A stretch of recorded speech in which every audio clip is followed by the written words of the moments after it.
What is it that defines greatness in a man? What is it that makes a man rise to the top of his profession? A man to be dominant in the world of sports, the world of combat sports. It takes heart, it takes determination, it takes that fire to get into the ring and to fight over and over.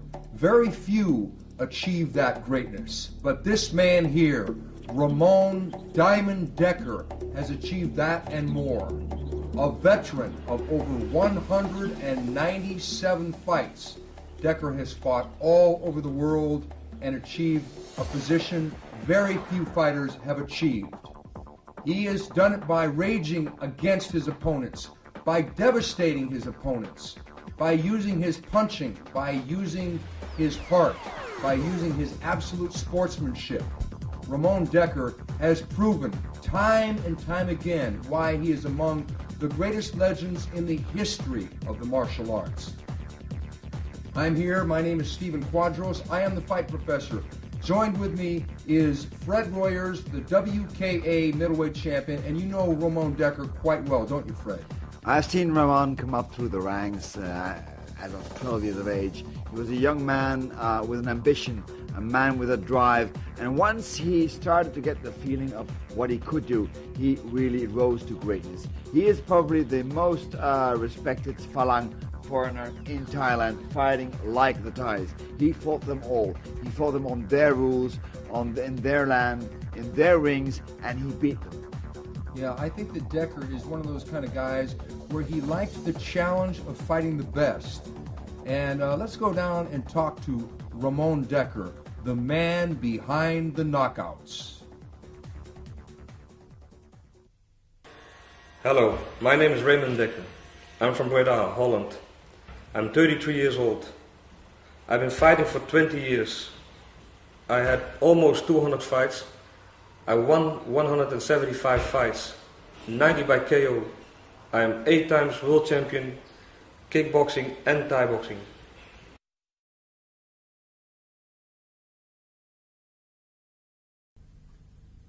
Ramon Dekkers, I followed your career from the beginning. Could you tell when you were getting involved in the martial arts? That's about 15 years ago.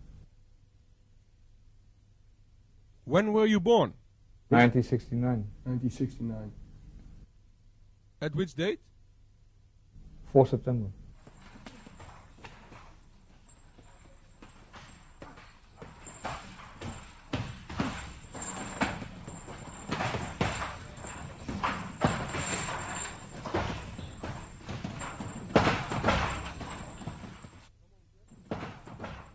You have a very impressive list of fights. You fought over 200 times, and many of them you fought in Thailand under Thai rules. Of course you make a living of your sport. What are your hobbies, Ramon? Are there any specific hobbies you have? No, not specific. Just the normal things in life. Go out with friends? Go out with friends, drink, have some fun. Have some fun. Yeah. That's it, basically. So you're a very normal guy? Yeah, I am. With a few scars. Yeah, but that's normal. After For a Thai boxer, after 200 fights. You still look good. Yeah, I know. Why Thai boxing? Yeah, when I started in this gym in Breda 15 years ago, I liked what I saw, so I started training over there. And that's how. Who was your first trainer? Cor Hammers, and he is still my trainer at this moment. Did you have other trainers? No, he was the first one, and I didn't have any other trainers. So. How did you train before a fight? I watched videos of my opponents, and then when I saw the videos, I started training. How do you motivate yourself before your fights? Yeah, that's very difficult sometimes, but yeah, you want to be the best, and you want to win that fight, so that's how I motivate myself. Any superstitions?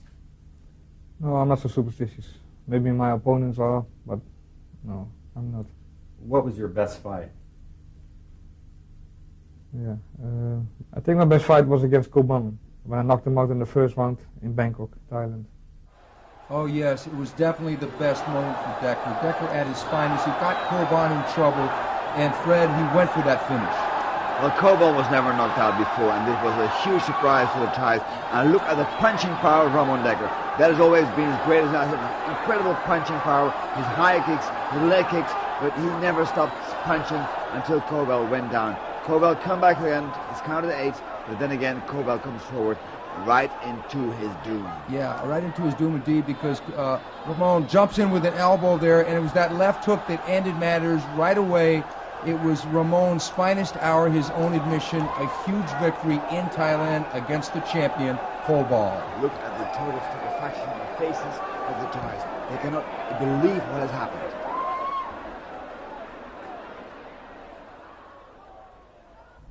Worst fight?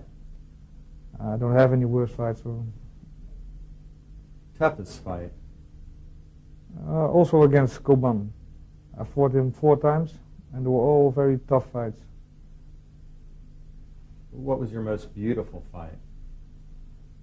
When I won the world title against Nampong in Amsterdam. And yes, it was Dekker at his most beautiful. It was Dekker with that punching and Dekker with that beautiful left hook as he lands right here and puts the tough Thai on the deck. And Dekker was fighting in his hometown, Fred. He was fighting in his hometown, well, in Amsterdam, but at the same time the Thai television had insisted to broadcast this fight live to Bangkok, to Thailand. There were Thai referees, there were Thai commercials, even in the corner post there are Thai commercials, as you can see, because everybody believed that he would not succeed in beating this man, this Namphon. But what he did was incredible. I was there, I was writing an article for one of the big magazines covering this fight, but wow, was Dekker in shape. He was fabulous. Yeah, Dekker showed a variety of attacks, but it was those punches in bunches that really had the Thai reeling most of the fight, being dominated. Much to the Thai's credit, he didn't get knocked out clean, but Dekker had a few surprises for him in the form of kicks to the face. And there he is, winning the title, being hugged by his trainer and mentor, Cor Hammers, the new world champion, Ramon Dekkers.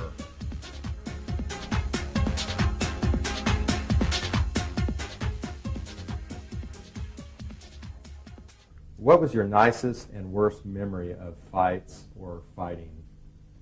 I think the fights that I lost on points, but for myself, I won. But they cheated, you know, especially in Thailand. They let me lose a fight, but it was for sure that I won that fight. What was your most emotional fight?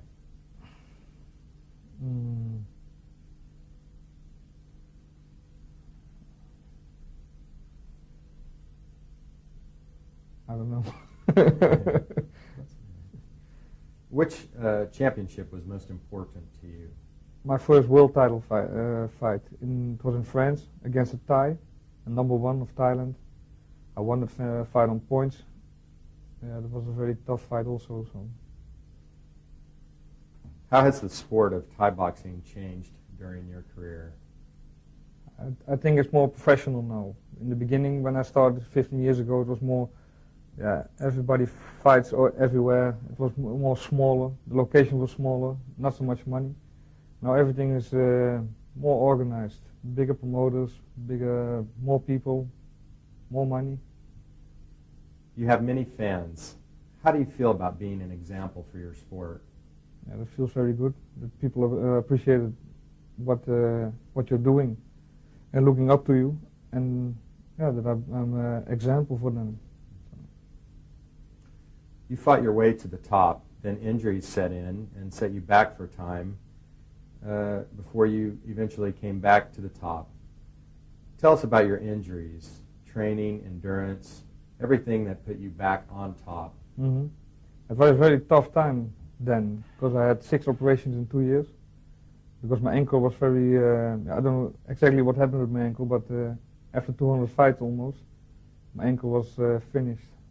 And it was tough after 2 months in hospital. Yeah, training for 3 months. very tough at that time. So, but in 2 years' time, I get back to the same level.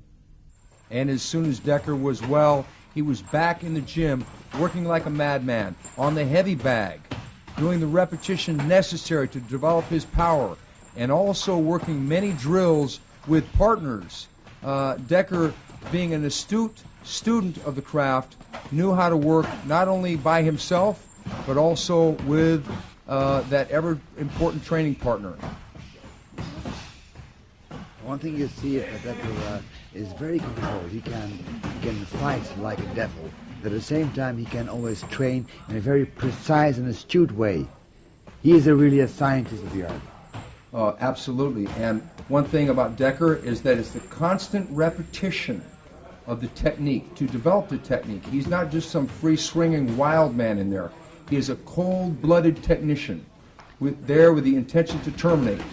Now this is with Cor Hammers, his trainer and stepfather, who is working the pass with him. And you can see the enormous power that Dekker already possessed at that time.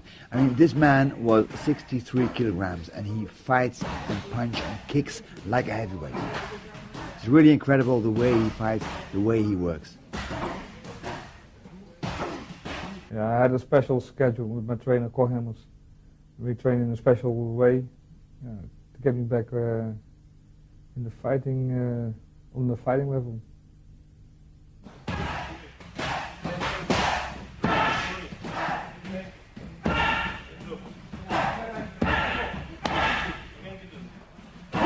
How do you look back on your career? Yeah, very good, because I won everything that I could have won in my sport. So. Do you still have goals left in your sport? No, not in my sport. There's nothing more. So. And do you have goals after you retire?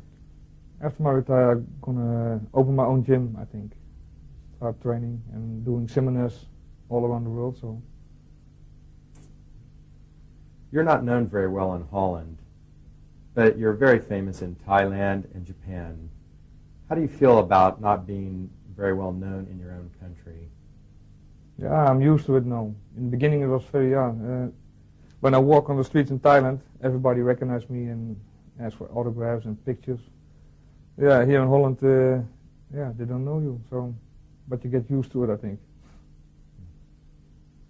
Do you think the public sees the sport of Thai boxing the same as they see other sports like football?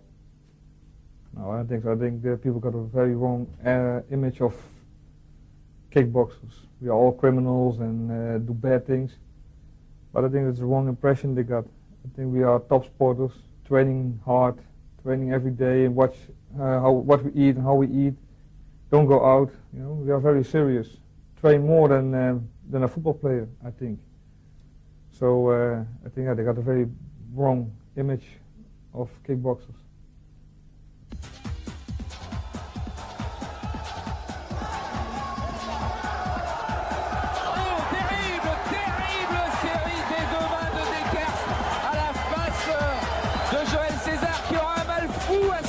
De ça.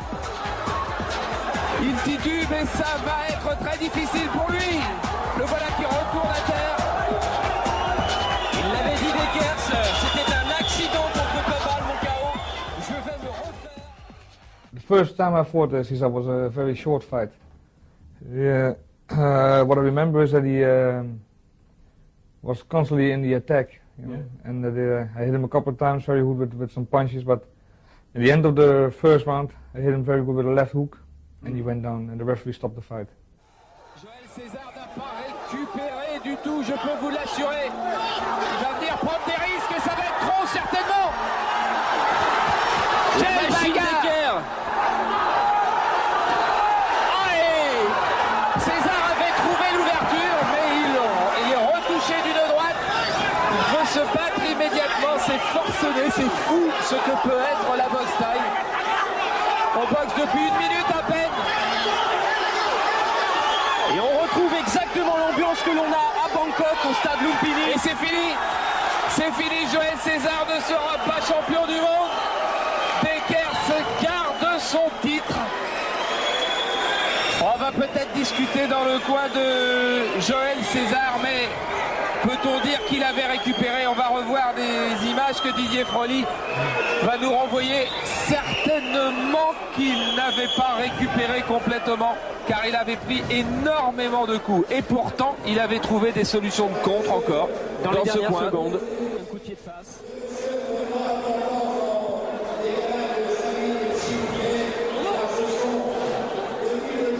Ces images sont quand même à la limite de faire peur, tant en 1 minute et demie, ils se sont donné 2 coups. Il n'y aura pas eu besoin de mettre un seul coup de coude pour abréger le combat. Regardez encore cette droite, celle-là est terrible. C'est la première fois que Joël César va à terre là dans cette reprise. Et maintenant, bon, il semble avoir un peu récupéré, mais il avait pris beaucoup de coups. Donc dans cette catégorie des poids welter, Joël César n'est pas champion du monde. Le champion du monde reste le Hollandais Ramon Dekkers. It was quite funny. The friends wanted to have their rematch. They wanted to have revenge. Yeah. One month later was it? I think it was 1 month later. I know we all went to Paris. You, me, and about 100 fans from Holland. The atmosphere was very special. Everybody came with orange caps, jackets. We had the year 1988 and Holland just won the European Championships in soccer. Before the fight, we show you running around Paris and the Eiffeltoren and Arc de Triomphe. I can remember the fans were more tension than you, Ramon. Everybody knew César trained as a madman before this rematch fight. And again, it was his hometown, Paris, France, where the fight took place. Did the victory in the first fight give you an extra impulse for your destructive performance? Yeah, also, but because they wanted to have the rematch, 1 month later I knew that it wasn't good, you know. It was better for César also if he trained longer and had some more fights between. Yeah. But he wanted everything too fast, so it happened. It was almost the same as the first fight. I knocked him out in the 3rd round this time. Yeah. But yeah, it was almost the same fight as the first one. Yeah, he got like 2 or 3 8 counts in that fight. It was really bad for the French audience to see their favorite fighter getting destroyed for the 2nd time within a month. César took a lot of punishment in that fight. He got knocked out badly. But he went down very long and heavy also. But the Frenchman came to rumble. Conventional wisdom was that the Frenchman chose too soon to come back with that 1 month. But César was very tough in this rematch. And at first, it seemed to be a close fight. You can see that César has been training, especially in the clinch, trying to get the better of Ramon Dekkers there. The referee, the famous Kronksak, who is a very famous fighter himself. But of course, they know Diamond Dekker. Dekker is moving forward now, once again stepping up a gear and then start those devastating punches again. But César hung tough, and he was going to be determined to take this into the late rounds and try and get Dekker tired. It was a fight fought with elbows, as you can see. The elbows by Dekker, of course, he's very well versed in them. He knows how to use the elbows. Good punches there. Few kicks though. And that was strange because normally you see Dekker kick much more like this. Those terrible, damaging, punishing high kicks of Ramon Diamond Dekker. Okay, round 3. Can you describe round 3 of César Dekker 2, the rematch? Yeah, I saw that he was very tired. He became very tired. His hands were getting lower and lower. So I knew that if I hit him once, he was going down. So just waiting, just a moment of time. So at the end of round 3, I hit him with a left hook. No, it was a right uppercut and then a left hook, and he went down and finished. César was doing good, but only being lured closer to his doom as Dekker initiated his punching and kicking assault in that 3rd round. Many had thought that César had come into this fight too soon, only keeping that 1 month break. He should have had at least 90 days, but Dekker was coming in with only one intention, and that was to end this fight even quicker than the first fight. Ramon will not be denied. You can see the sheer determination of the young man, the man they call Diamond Dekker, with the face of an angel, but the spirit of a fighter. Dekker is now getting really much too strong for the poor César, who is being rescued by the referee. And César was under immense pressure in his hometown to win this fight, and thus the 1 month layoff but it was Dekker who knew he had his number. At this moment, Dekker probably couldn't have been beaten by any man alive in his weight division. That's so true. That's so true. And he has been an example for so many people, Diamond Dekker, in his weight division, but also outside that. Ramon Dekker is really the superb example of a fighter who is really on top of his medal. Even the desperation elbows there by Cesar could not stop the crushing defeat by Dekker with that right uppercut and left hook. It was all over. Dekker had done it again in 1 month's time, had pretty much proven everyone right. It was too soon for Cesar to climb back into the ring with the diamond. You see almost the chilling efficiency with which he works. He stands there, he looks, he never lets his opponent off the hook. It's always there, the hands, the crushing punches, the punishing power. 1, 2, 3, 4, 5 punches. Always a sequence of it, and there he goes. He knocks him out cold. Out cold indeed. And that's it. The fists of the legend, Ramon Dekker.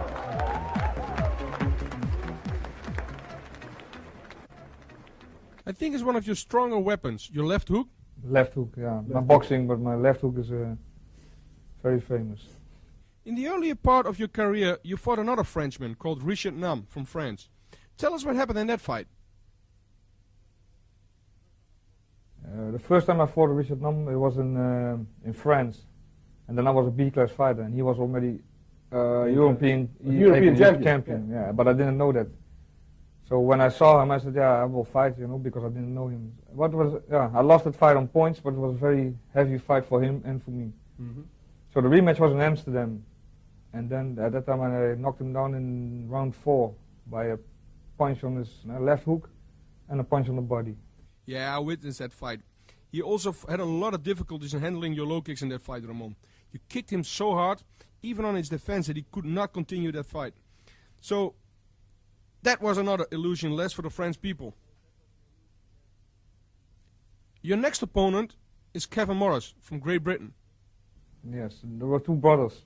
Yeah. Morris. I fought his brother also before this fight, and they were very good boxers. They're from England, so they're famous because of the boxing.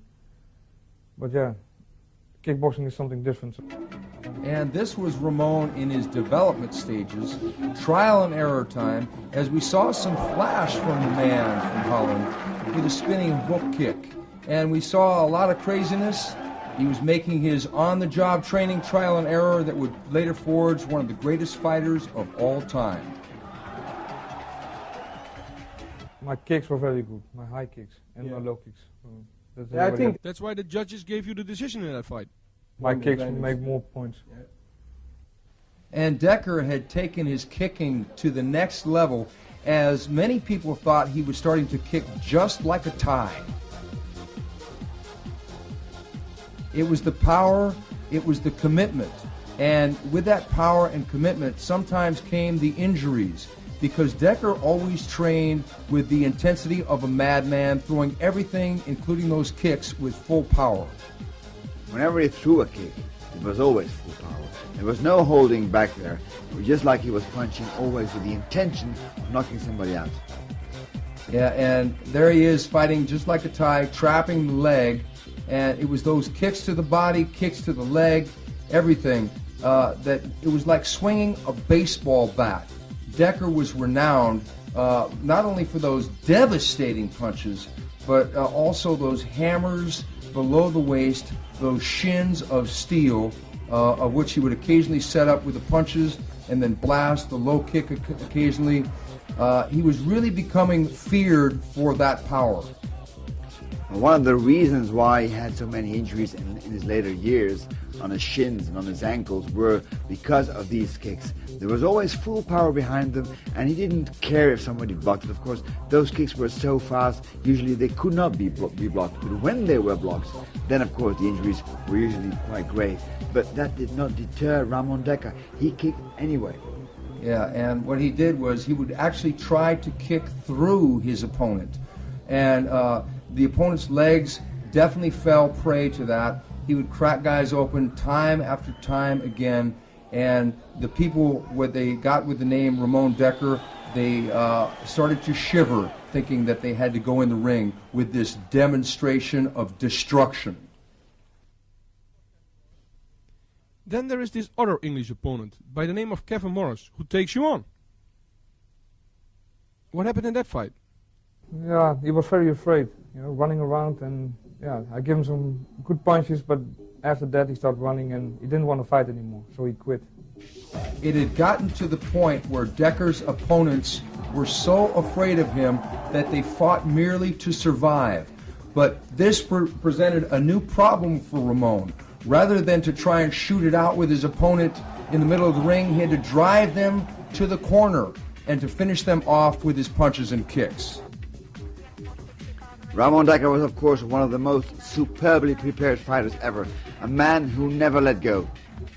He was always very dedicated in training, always strong, always powerful, always with lots of stamina. He needed that because the people were so afraid of him now, his fighters, his opponents, they ran away. They tried to hide, but they couldn't hide. The ring was just too small, and Dekkers did exactly what he wanted, did exactly what he set out to do, and that was to create a knockout, usually a devastating KO.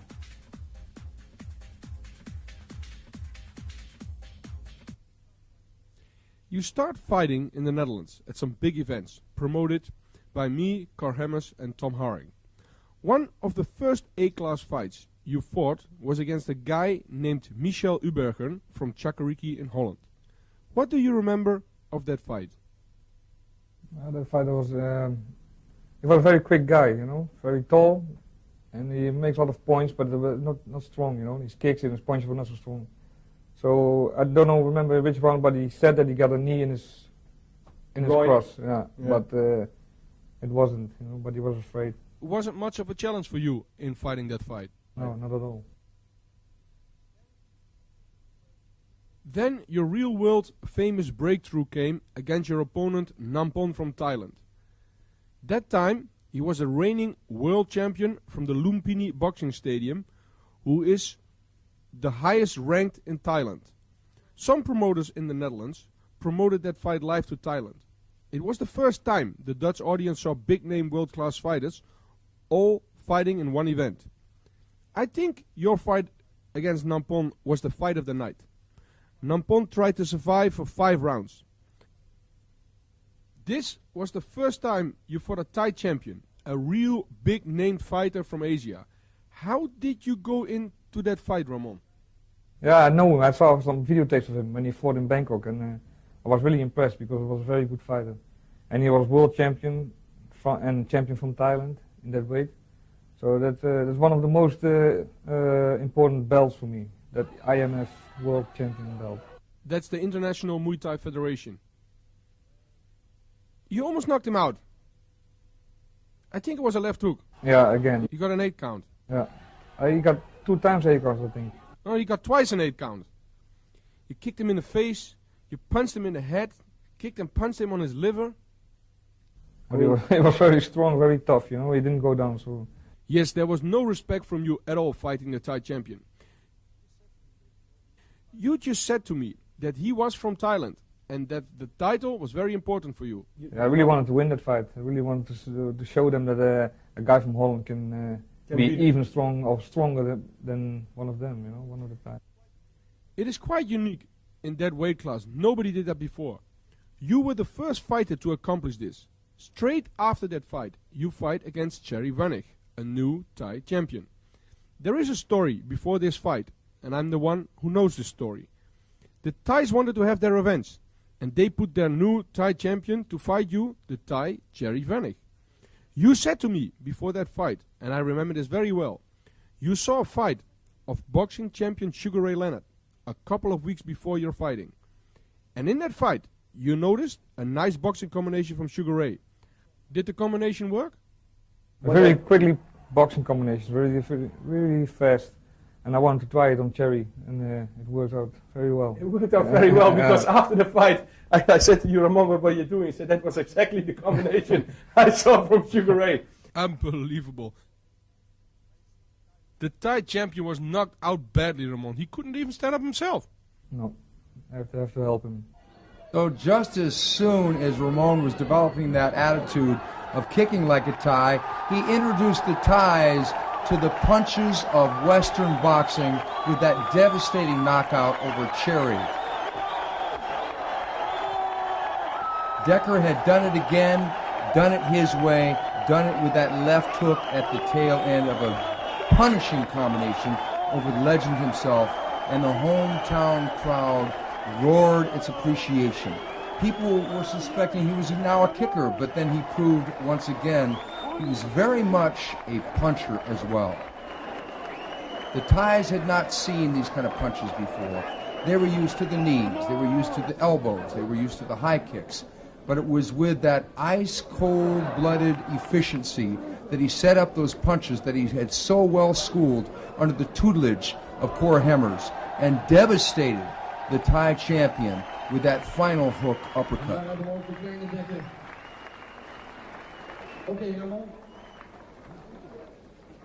Dekker was now becoming a legend around the world, and the Thais wanted him beaten badly. So did this young chap.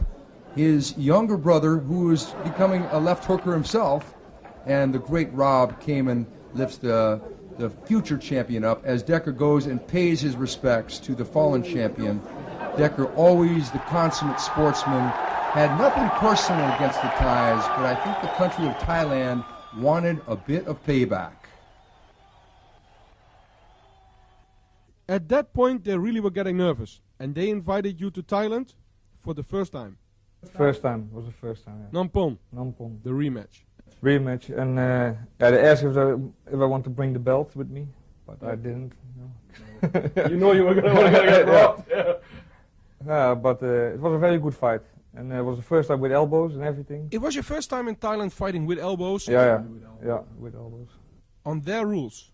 What did this huge crowd of media do to you? Did it have any effect on you? Yeah, it was not normal, you know. The first time when I saw that, was really impressed.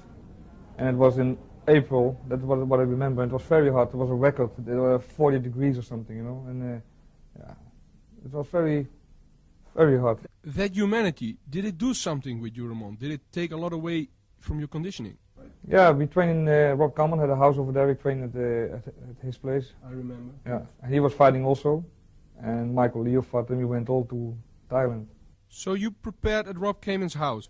Yeah. So you're in Thailand with a temperature of 40 degrees. It's your first fight in Thailand.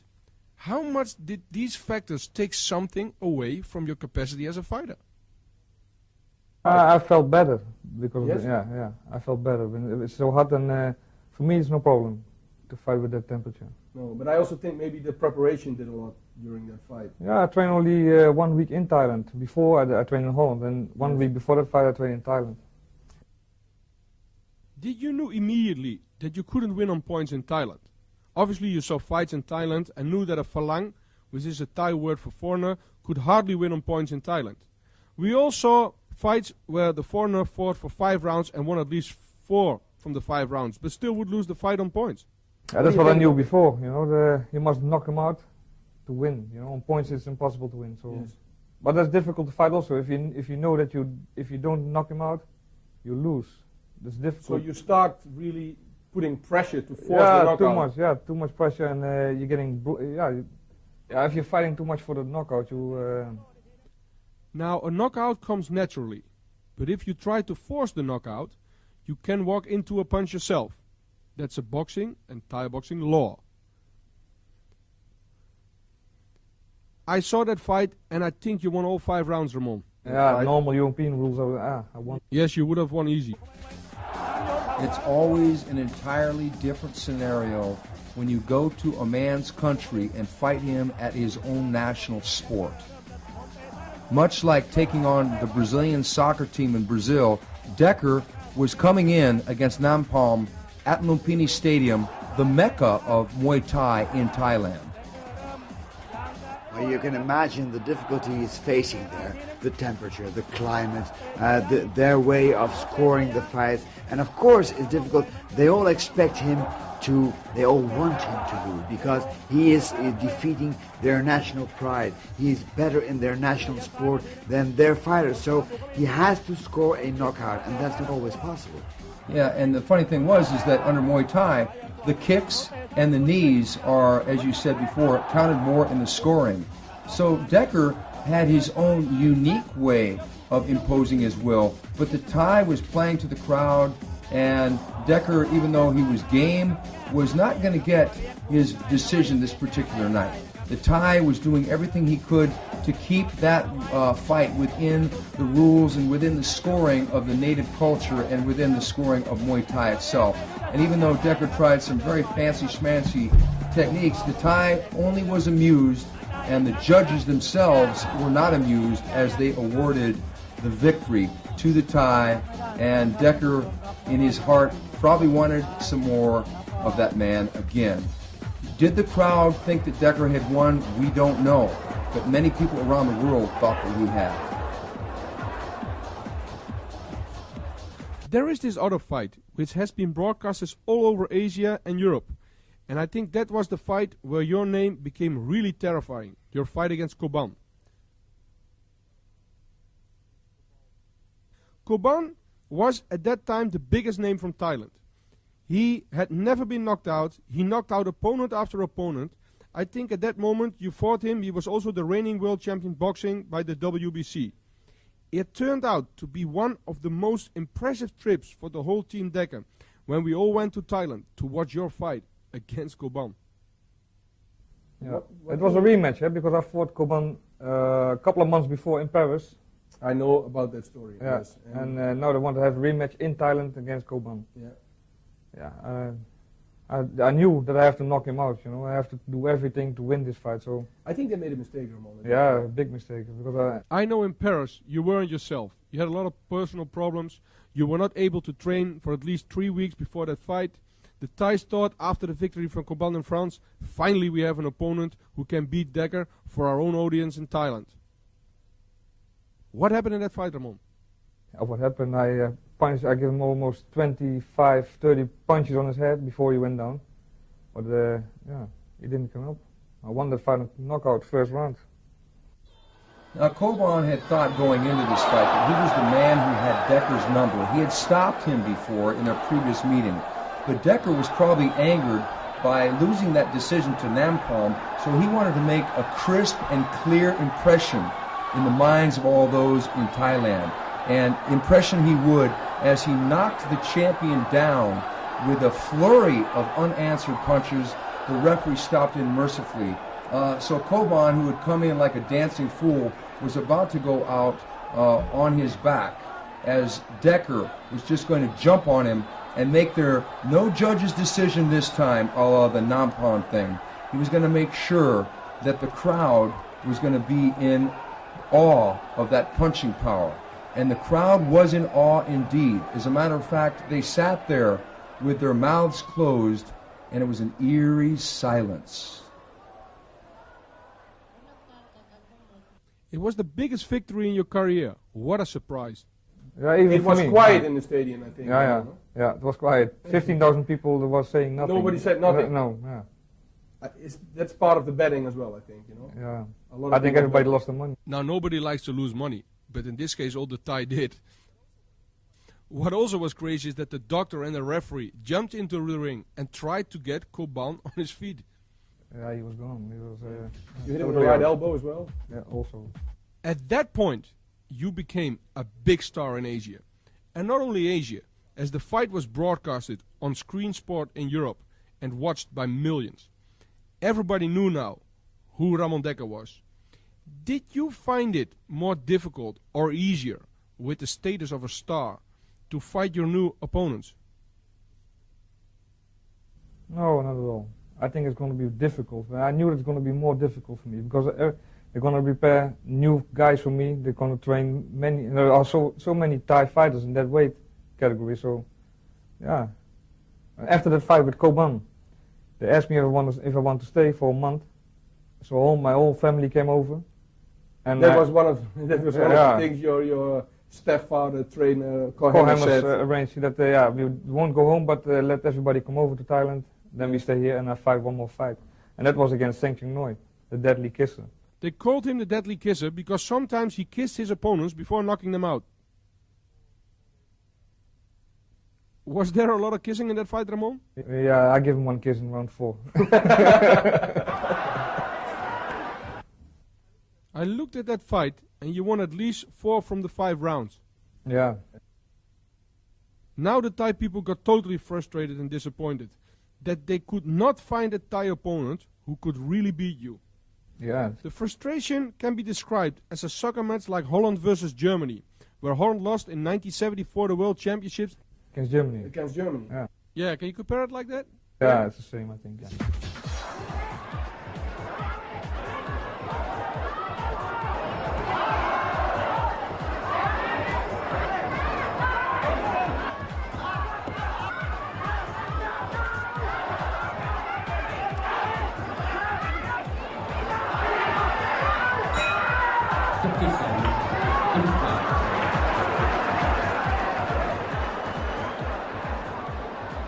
Ramon Dekkers was now becoming the fastest rising star in Thailand in Muay Thai, and he was being matched against the best.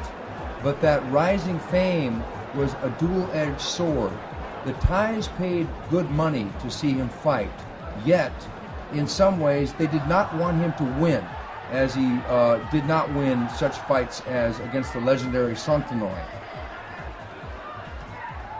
Dekkers would try to play the game as well as he could, try and be tactical, try and fight like a Thai, try and use the point system in his head, and it was very hard for him to win on points in Thailand at that time.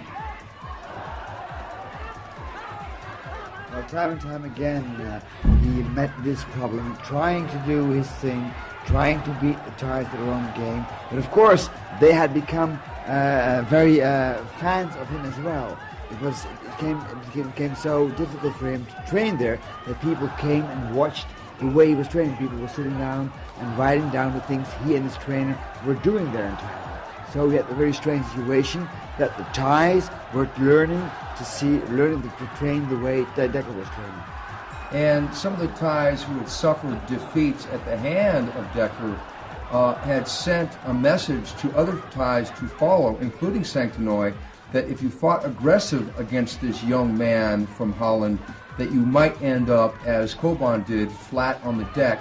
So they started to fight more conservatively and to hope for those decisions, because it was very hard for anyone to stop Ramon Dekkers at that time, including this man, the deadly kisser, Santanoi. Even though he tries for those elbows to try and open up a cut, it's really a conservative match that he tries to fight. He doesn't try to go for the finish at all times. Well, Ramon Dekkers had become so popular, so famous in Bangkok, in Thailand, that if you arrived in Bangkok and you go up to a taxi driver, you say you're Dutch, the first thing they would say is Ramon Dekkers, Diamond Dekkers. That name had become a legend. And it was a legend for such wars, with punches, with kicks, with knees, elbows. And even though he would cut the Thai, he would seemingly win the fight, and he would initiate his own attack, fight at will. The benefit of the doubt was always given to the hometown boy, and it had to be frustrating on one half, but on the other hand, Dekkers just liked to fight, and he liked the adulation he was getting from the fans. The people on the street were just absolutely enamored with this blonde-headed European. Well, you can see here that he's really dictating the pace of the fight. He's cutting Santanoi, and even though he is so much stronger, he is dictating the fight, they still made him lose the fight. And it was something frustrating, but on the other hand, he knew that if he didn't knock him out, he would lose the fight. But I think in his heart, he knew that the fans were behind him. He knew that the people around the world knew what the reality of the situation was. Any good sportsman knows that sometimes to play the game, you have to deal with some extremely strange circumstances around, and politics can be a factor. It's very hard to get a hometown decision, especially in Thailand. Muay Thai is the national sport, and Dekkers knew this going in, but he gladly and willingly played the game, because in some ways it almost didn't matter. As long as he knew in his heart that he had won, it didn't matter what the judges thought. It mattered what he thought, it mattered what his trainer thought, it mattered what the fans thought. And people around the world were starting to rever this man along with the living legends in the sport of martial arts.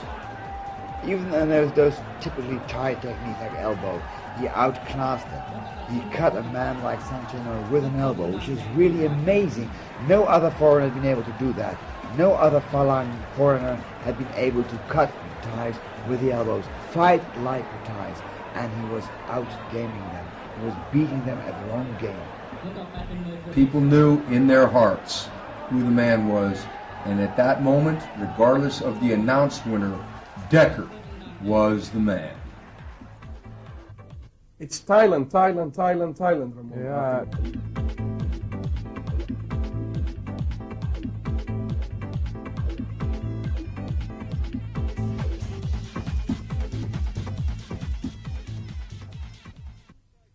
A new Thai champion is created.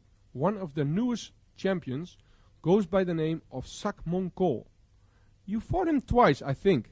What happened in that fight, Ramon? I fought him only once. You fought him once? Only once, yeah. It was in Thailand? In Bangkok. And I heard that he had 6 different trainers before my fight. 6 different trainers trained him, especially for me. Yeah, to knock me out, but that never happened, you know. You were still standing at the end of round 5. Yeah, again. I think it was a bloody fight as well. Yeah, I got an elbow in round 4, I think. But he received some elbows as well and lost a lot of blood. It was one of the most bloodiest fights I ever saw. How did you experience these fights in Thailand? Fighting with elbows, the newest Thai champion #1 again on their list. Did you find them getting stronger? Did you find more difficulties in fighting that many different new Thai champions? Yeah, the fight is starting to fight different, you know. In the beginning it was only kicking, but now they're starting to being more complete. Yeah, starting more boxing, elbows, kicking. Yeah, even they're going to make punches to the body, liver punches. Yeah, they look a lot of videos from me, from my fights, so they try to imitate me. So you changed the fighting style in Thailand? Yeah, I think so, yeah. Well, one thing became clear, that was that Ramon, as the years went by, he became more and more susceptible to cuts. Of course, fighting in a very difficult martial art like Muay Thai, where you can use hard contact like the elbows and the knees, you get cut in fights. That's, of course, almost unavoidable. And all the wear and tear, the scar tissue that he had developed during these fights, and made it more and more difficult for him to defend against these kind of blows. And that's what happened here, for example. One elbow just opened up a huge cut on the side of his head, which resulted finally, of course, in him losing a fight. But Dekker would always come back and never be deterred by the blood.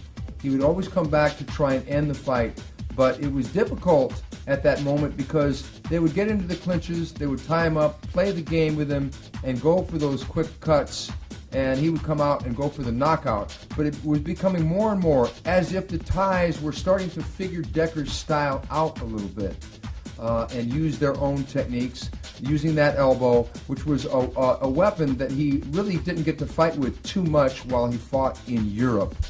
And the cuts became more and more a factor as he would come to Thailand, and sometimes it would frustrate the man from Holland.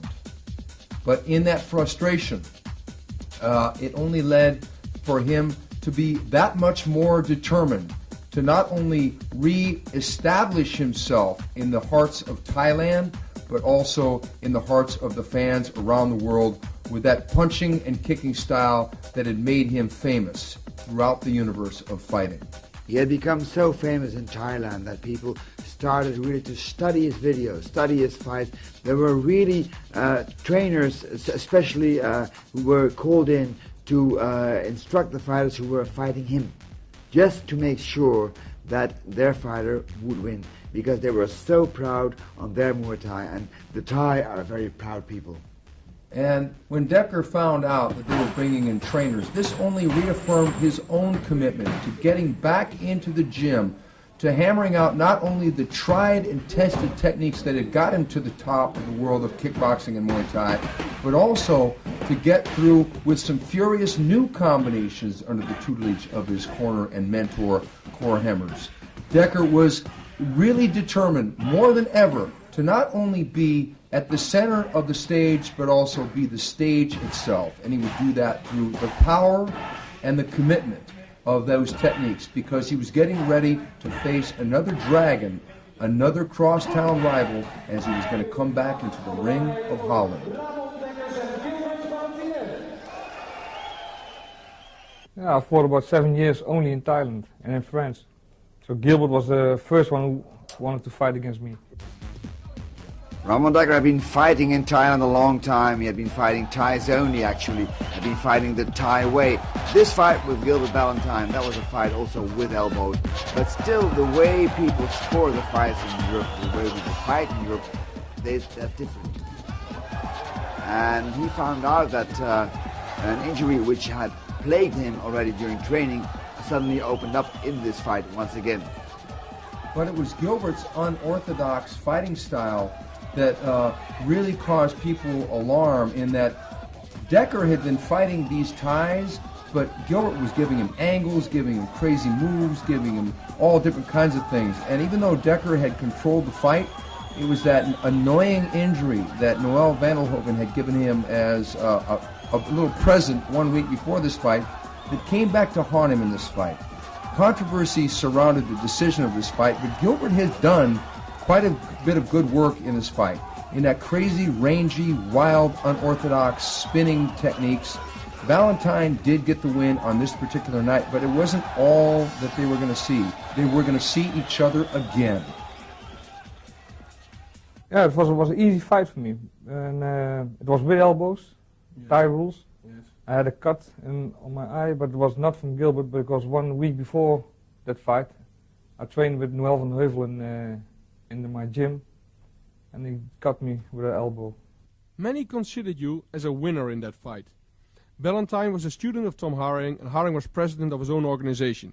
He had his own judges, and there was a lot of controversy. Yeah. Many people speculate that the first 3 rounds of the fight you gave Gilbert enough problems, especially with your elbows. Yeah, if you see, I fight really like a Thai in that fight. You know, I don't only kicks. Not so many punches, but only kicks to his body. Yeah, that was the way I fought the last 7 years in Thailand.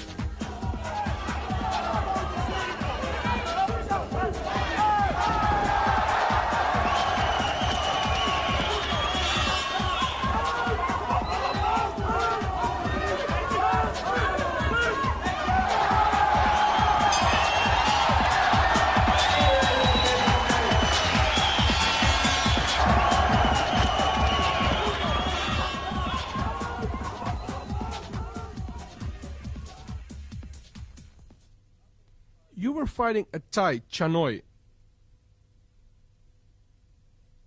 an elbow specialist who lived in Germany at that time.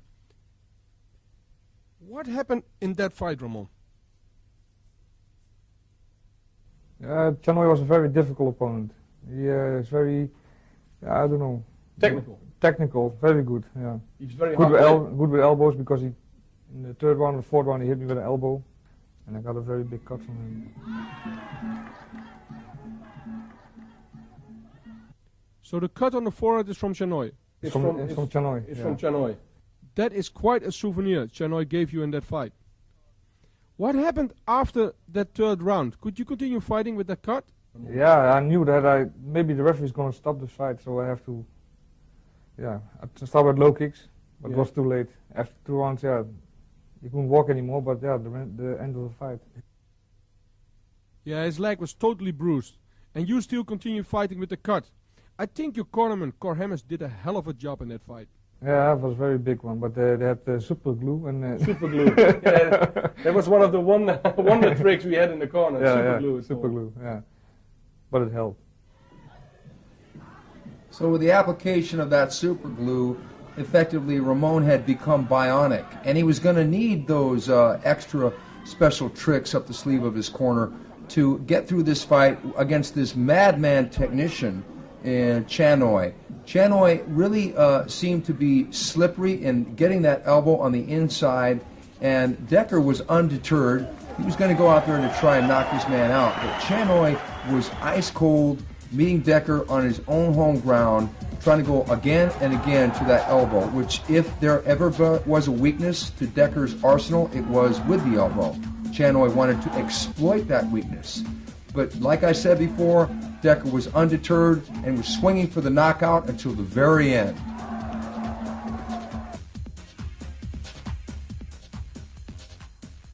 After that fight, the next adventure, and you could describe it as an adventure. It could be said that this whole thing could be like a highlight story by itself. Your fight against Horono, an American Thai fighter. He had some Negro blood. His father was a Negro, American from the Navy. Now, it was the king's birthday. I remember they picked us up at the hotel at 4 o'clock in the afternoon. They picked us up in a small bus. The air conditioning was broken and it was extremely hot that day. We sat in the bus with 9 people. Orlando Wheat, Rob Kamen, you, me, Cor, Liufat, just to name a few. We drove about 3 hours through the middle of Bangkok.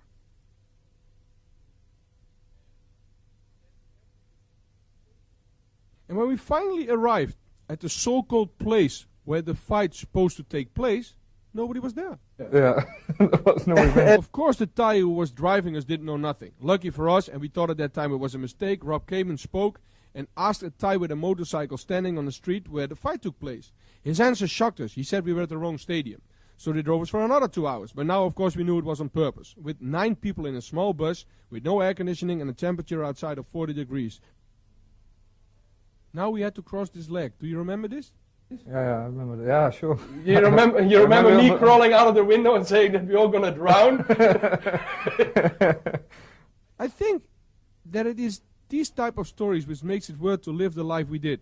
Yeah, after this, it's funny, you know, you can laugh, but before that, it's not normal. Before it takes you way out of your concentration. Yeah, sure, because when we arrived there, I came out of the bus, I must tape in and did some warming up. And then you had to sit in the ring on your knees for at least an hour after that 5-hour drive in a small van with no air conditioning. Yeah. It was the king's birthday with a live audience record of over 100,000 people, and broadcasting was done live in Thailand and throughout the whole of Asia. It turned out to be a very good fight with an even matchup. Did you study it especially for Horono? I saw some fights from Horono on tape, and I knew that he had some very good elbows, so yeah. I have to watch out for them, because I had enough scars, so yeah. You didn't need another one? No. And Ramon was not one to avoid a tough challenge. Where his last opponent had been more of a technician, Arona was just a windmill of flurry and activity that could match Dekker almost power for power. Whereas Ramon would start to build up a lead early on, it was Arona that would come raging back with his own elbows, and it was that left elbow that was a deciding factor. And this was possibly one of Dekker's greatest fights, because in some ways, even though they were throwing everything in the kitchen sink, including this Terminator by the name of Arona, Dekker was now bringing out the very best in his opponents from Thailand. You can see the frenzy with which Arona is attacking. He's an incredibly strong fighter, and he knows that if he would be able to beat Dekker, everlasting glory would be his. Once again, the left elbow of Arona is trying to hit those weak scar tissues on the face of the Dutchman. But look how clever Dekker is defending himself. But he has a tough time. He has a real tough time with this motivated Thai, with this terrible fighting machine by the name of Arona. And this fight went back and forth. It had so many turns and twists. They were trading with the kicks to the face. They were just blasting each other, trying in earnest to knock each other out the whole way, and Dekker was blasting him to the front kick, to the chin, everything he could. Both men, they tried clowning with each other. They tried tricks up their sleeves like spins. It was really an affair where there was a lot of pride at stake, a lot of ego at stake, and with all the respect they had for each other, they were trying to get the victory and to ride on that name on their resume. A victory over one or the other was going to be a solid thing. Dekker had his hands full that night in Thailand, but so did Arona. No other foreigner had ever been able to put such an impressive mark on their sport, Muay Thai, as Ramon Dekkers. But in this fight, you could see the best coming out of both. You see the cut with Arona, you see the cuts with Ramon Dekkers, and both won it so badly. This definitely was one of the best fights on many people's list of top fights ever in Muay Thai. Now, how did you feel going over there with so many Dutch fans, really knowing that you beat your opponent on points, but lost to a judge decision all the times? Or do you think, oh well, I have the tape and everybody can see I won clearly? Yeah, it's bad for your motivation, you know, because before the next time you think, yeah, if I don't knock him out, I lost this game already, you know. Mm-hmm. So it's difficult. Next fight against Deschamps, you knocked him out. No more point decisions. Yeah, I think so, yeah. More aggression and pressure fighting in Holland? Yeah, especially if you fight against a Thai in your own country, then you think, yeah, now, yeah, I can lose now, you know. I think that fight was in Rotterdam against Deschamps, Yeah. the Thai fight. Yeah, I hit him very hard on his body, on the liver. Liver punch. Liver punch, second round. He couldn't stand up. No. Yes, she faced Ramon Dekkers in Holland, and he was incredibly hard to beat. In front of the hometown crowd, he always seemed so dominant. And the Thai was clowning around, trying to win the points as far as the showmanship. But with Dekker fighting him in Rotterdam, Holland, it was going to need more than that. It was going to be more of a punch-kick situation, of which Dekker was the master at that night, with a devastating body punch. Once again, it shows the versatility of Ramon Dekkers, because the Thai has his defense very tucked up high, tucked up behind his guard, and all of a sudden that devastating liver punch comes in, and that hurts so bad. Once again, a KO victory for Ramon Dekkers. My kicks are left harder, and my punches also. Despite you're right-handed. Yeah. Is that because the way you train? Is there a special way of training? No, I think that's... It's natural. Natural. You're born that way. So, you fight first in France, and you had a hell of a fight there. You had a big problem with your ankle. And me, myself, as a promoter from the rematch, became very nervous after seeing that injury. Yeah, I was very injured then. Yeah, you were very injured. And then 1 week later, you had to have this fight, this huge rematch in the Netherlands against Gilbert Ballantyne. Many fighters have that one opponent that brings out the very best in them. In this case, Ramon had the crosstown rivalry with Gilbert Ballantyne. Here in the rematch, Dekker and Gilbert go toe-to-toe for the entire fight. Dekker dealt out punishment, Gilbert dealt out punishment. It was the injuries, though, that had plagued Dekker so many times before this fight, and many thought that he was not going to prevail again, but prevail he did, and with force. But Gilbert wasn't going to give up at all. This is a lot like the classic rivalries in boxing between Sugar Ray Leonard, Roberto Duran, Marvin Hagler, and even in the heavyweights with Joe Frazier versus Ali. The classic opponent. They brought out the best in each other. Two Dutch guys going toe-to-toe. You can see that Ramon is already heavily relying on boxing techniques. Because of all the operations he's had on his legs, he's had, I think, 6 operations in 2 years. He just actually couldn't really kick with his right leg. He had to do it over the left one, but still punching and kicking and going strong in this fight with Gilbert Ballantyne. Look at the way they eye each other. These two guys, they're just amazing. It's interesting because both these guys on paper have similar styles because they're both punchers. They both like to throw the wild kicks. But when you see the fight in its entirety, you realize that even though they are punchers, they punch entirely different. Ballantyne is in some ways more of a brawler, more of a street fighter, where Dekker is the... Now look here.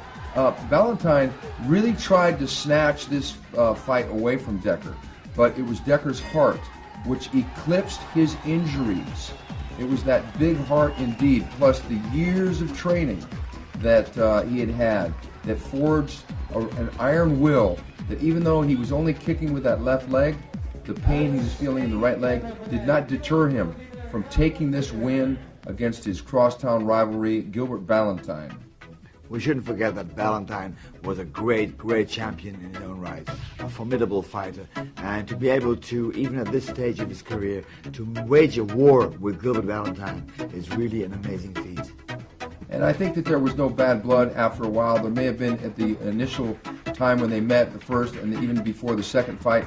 But after a war like this, where these two warriors go toe-to-toe, head-to-head, they gain that mutual respect for one another as Dekker notches the win and gets his revenge against the man from Chakariki, Gilbert Valentine.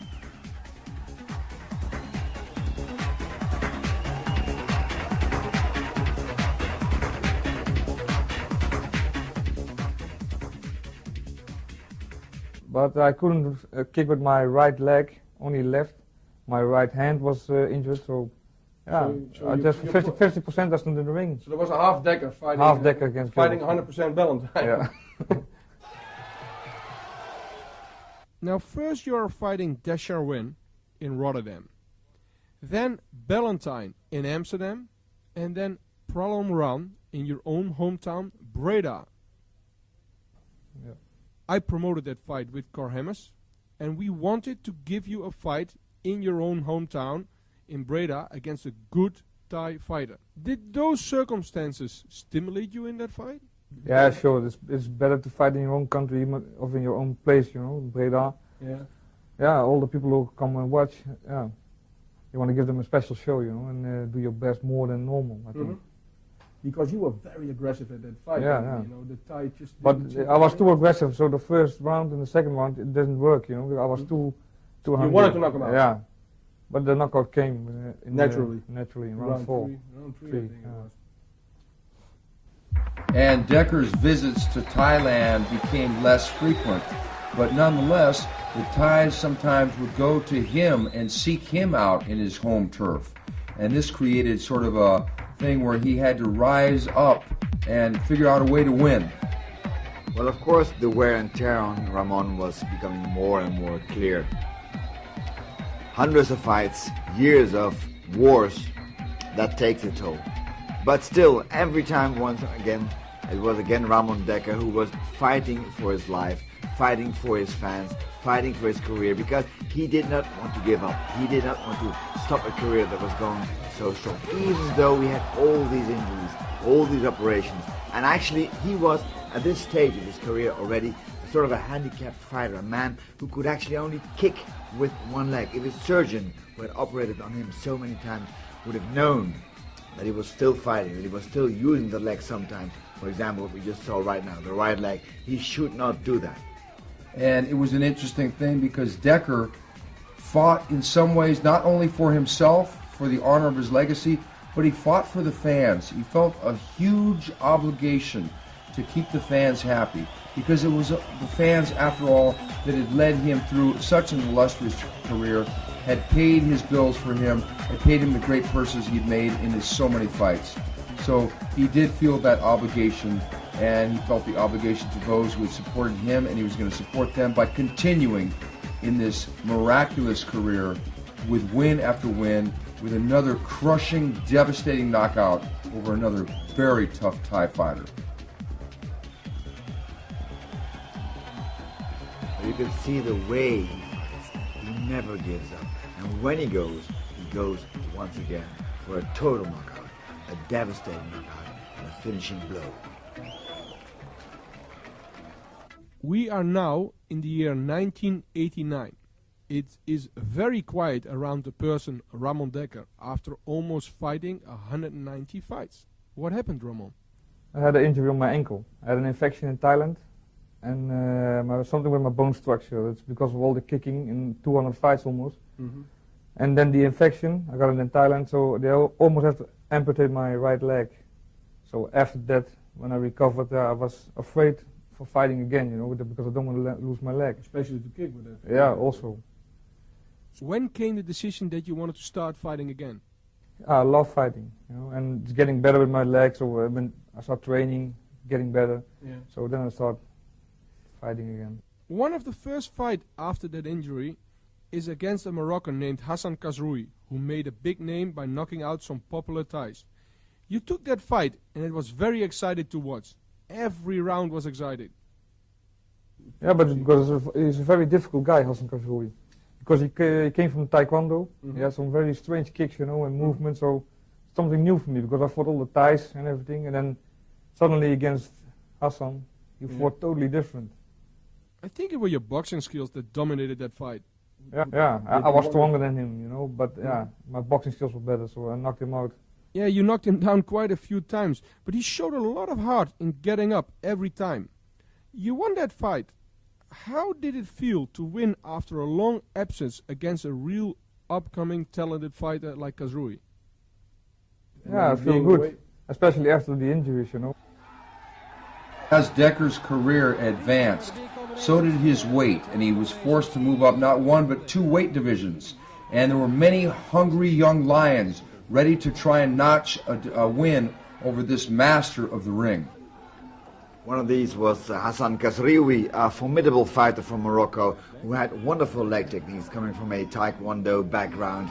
And he challenged the old master, but it turned out that it was a challenge that he could not really stand up to.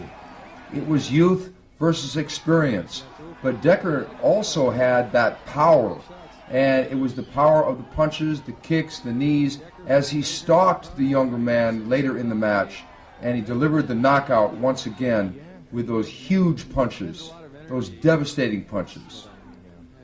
And we can see that Dekker is still using the right leg, the leg he shouldn't be kicking with. Already his stance is a southpaw stance, so he's forced to use his left leg because he sometimes forgets it. He is so used to using that lethal right kick. Once again, the master of disaster, Ramon Dekkers, wins another fight. After that fight, they have to operate me again. I did six operations in 2 years on the same leg. Yeah. And even my doctor said, it's over, you can't fight anymore. But I got a fighting heart. I want to fight. Yeah. So. At that point, you start changing and developing new techniques to be like more of a southpaw, and you train for other combinations as well? I changed my whole tactic, I didn't kick with my right leg anymore, only with left. Even my punches were different now because I couldn't stand and walk and move on my feet like I'm used to. Okay, the fight against Ryan Simpson, who became another big rising star in Muay Thai in the year 2000. What happened in that fight, Ramon? We went down, same punches, left. He made a left hook, I made a left hook, going down. But he hit me on my eye. I couldn't see after the knockdown. I couldn't see. I think that was very frightened, because I thought, maybe I'm blind, so I thought, hey, what's this? So. Yeah. Did you find out what it was? Did the doctor tell you anything? Yeah, and I went to the hospital and it's something with the... Something with the eye. They didn't know what exactly. No, yeah. It's very amazing. I only saw it once more in a boxing match. Very unique. The two professional, well-trained athletes hit each other at the same time on each other's chin and then go down at the same time. It's a classical incident. You do not see that like in a decade. Now Simpson made his name through you, and the fight was very well matched. And it was enjoyable to see that Dekker was still there after your terrible injuries. Of course not the old Dekker, because you could notice your different fighting style and that you did not kick as much anymore. I didn't train because before that fight, I think it was a month or 6 weeks that I came out of the hospital and was still recovering. Then another new opponent, a Moroccan fighter named Tarzati from Musa Gym. A good fighter who takes you on. Yeah, but it was a tournament. It was only 3 rounds, and normally I start after 3 rounds. It was too short, and it was They gave the decision to Tarzati, although you were warming up. I think if it was 5 rounds, he would not survive it. Yeah. So you are not really a tournament fighter. If it is for 5 rounds, then I am Then it will be trouble. Then Gerald Mamadeus, a world champion full contact, who was starting Muay Thai as well. You knocked him out by leg kicks in round 3. I think it was leg kicks. What happened in that fight? In the beginning, with opponents like Mamadeus, who has the same fighting style like, for example, Kazrui, can be very dangerous. Did you train differently to fight Gerald Mamadeus? Yeah, for every fight I train technically. You know, I watch the videos and I train different. But yeah, he had a big name, Mamadeus. He said he kicks very hard, but he's flexible, but not so strong. So you did not find him a strong kicker? No. I think it was in the beginning with low kicks. He could not take the low kicks, and that is a rule in Thai boxing. You start with low kicks, and then later follow to finish with punching techniques. Then punching, and then I hit him on his head, and the referee stopped the fight. And even though Ramon had been forced to change his style to that of a different fighter, to kick mainly with his left kick and to use a different fighting stance, it was right around this time that he fought a very game Mamadeus, and it was right around this time that that new style started to really come into effect for Ramon. Like so many others, Mamadeus wanted to have this chance to fight against the greatest legend of modern Muay Thai. He wanted to have this chance. He's a great fighter himself, Gerald Mamadeus, but he was still outclassed in some ways. And Dekker, still, against orders from doctors and from most sane people, kept kicking with that right leg because some habits are hard to break.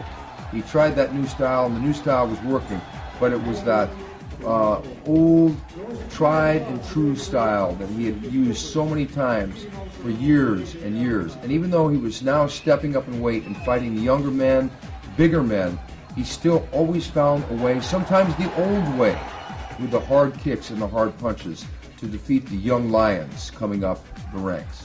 Well, just imagine the pain he must have felt delivering every right kick. And the kick just is so, it comes so natural. It's just a movement which he's been practicing for so many years. It's not something you can stop automatically. Still he made it, still he did it, and still he fought his fight.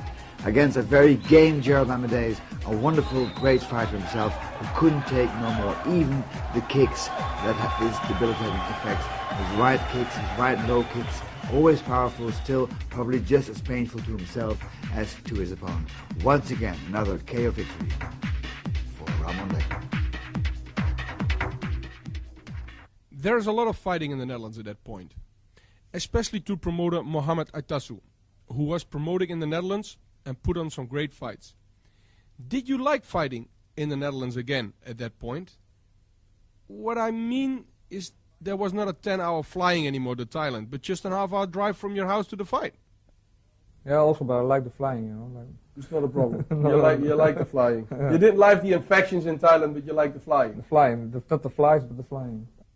Now your next opponent, you have to fight against Jerry Morris in Holland. Was he a difficult fighter? Yeah, very difficult. Yeah, you know, he runs around. Yeah, he don't attack, you know, he don't want to fight, he was surviving in the ring. Yeah. Running for 5 rounds and then, yeah, he didn't want to fight. And it was Morris's frustrating style, his defensive countering style, that gave Dekker fits. He didn't want to stand toe-to-toe with Dekker. He wanted to move around, he wanted to use his defense and pick his own shots, and it was mainly a boxing match. Nevertheless, we should not forget that Jerry Morris is a formidable fighter himself, although in this fight he did not fight the way he should have fought against Dekker. On the other hand, he did what Dekker hated. He moved around and scored points. After that fight with Morris, Kazrui challenged you for a rematch. Even though the injuries were starting to plague Ramon on a frequent basis outside the ring, he never brought those injuries inside the ring as excuses. He would always face fighters with full intent, even in rematches. Hassan Kazrui was one of these great fighters that had fought Ramon before and had lost to Ramon, but the press was not very positive after that fight. Well, this time Ramon Dekkers made sure there was absolutely no room for doubt. and no doubt indeed, because no excuses were left after this fight. He got the KO and moved on to his next bout. I won the fight by KO, around 2 or 3, I don't remember. But my condition was very bad because I didn't train at all. I came out of the hospital again. That's another operation, so... So you did not really prepare for that fight? No, I think I trained for only a week, maybe 2 weeks. That was all. You were too strong for him? Yeah, and his chin was not so strong. I hit him very hard on his chin, but... You went down? Yeah.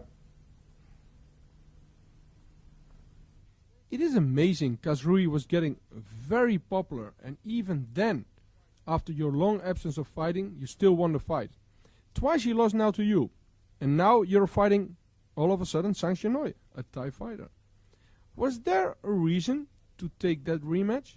I think it was a satellite broadcast, I don't know. It was a satellite broadcast one. Yeah. So then I fought Sang Chenoy again. I won that fight on points. More difficulties? After all the injuries, you could not use your weapons, like your hard kicking techniques? I didn't kick, so I had more boxing. And it was also a fight with elbows, so... You could fight with elbows? Yeah. As Ramon's career began to wind down, there were a few things that he wanted to do. Exact revenge against old foes that had gotten decisions against him. In this case, Sang Chenoy. And it was a matter of pride that he fought in front of the hometown crowd. And Deadly Kisser thought he had won, but Dekker had other ideas in this match. It was a great thing to do for Ramon Dekkers in a fight that was broadcasted live to Thailand out of the stadium in Amsterdam. Great fight by Dekker, once again sharp, and you can see the way he's now using his left leg to his full possibilities to score points, to make sure that this time he would leave no room whatsoever to any doubt. Revenge is a very sweet thing, especially if it is extracted in front of a great hometown audience and millions watching home in Thailand. And the way he did this was with great composure and with great style. Ramon Dekkers, once again, is victorious in this fight, in this very hard and tough fight against Sang Chenoy, the Deadly Kisser. And it was that time when Ramon had finally perfected that southpaw style, the versatile style that had given men fits around the world. And as he's congratulated by his corner, he now moves to the center of the ring, and ironically, he gives a kiss to the cheek of the man known as the Deadly Kisser. Now that's payback. Last but not least. And Ramon kept fighting, but some wondered how long would he go? How much longer would he stay inside the ring before he retired and moved on to activities outside the ring? Then you fight a Thai champion in an event in Morocco. Namkabon, he's from the same camp as Nampon. Yes, he was a very good Thai fighter. Very, very good one, yeah. How did the fight turn out? I lost on points, but yeah, it was live broadcasted to Thailand. Yeah. Thai judges and referees, so... Yeah, Moroccan fans really loved you. Yeah, sure. In some ways, Ramon Dekkers had reached a stage in his career in which winning or losing didn't really matter so much anymore. He had perfected the art of Muay Thai, using the elbows, the knees, the kicks, the punches, all exactly the way it should be used. And it was his defensive ability, along with his offense, that made him the complete package. If ever there was a fighter who epitomized from head to toe what you need to know about stand-up fighting in the ring against Thais, against Americans, against people from around the world, it was Ramon Dekkers, the great one, finally ending a great career. Is there a message you want to give to all your fans around the world, Ramon? Like, for example, to new, young, upcoming fighters? If they're watching the video, don't try this at home. It's very dangerous.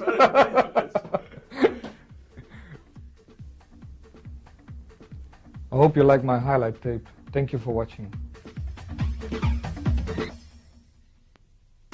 There's no doubt that Ramon Dekkers has etched a place in history as one of the greatest fighters of all time. I'm Stephen Quadros. I am the Fight Professor. and I've been very proud to have worked opposite my broadcast partner, Fred Royers. Fred, what about this Ramon Dekkers character? Well, Ramon is fabulous, fantastic, and I would like to thank him on behalf of all the Muay Thai community in Holland and all over the world for all the years of pleasure, of excitement, of fantastic experiences that he has given us.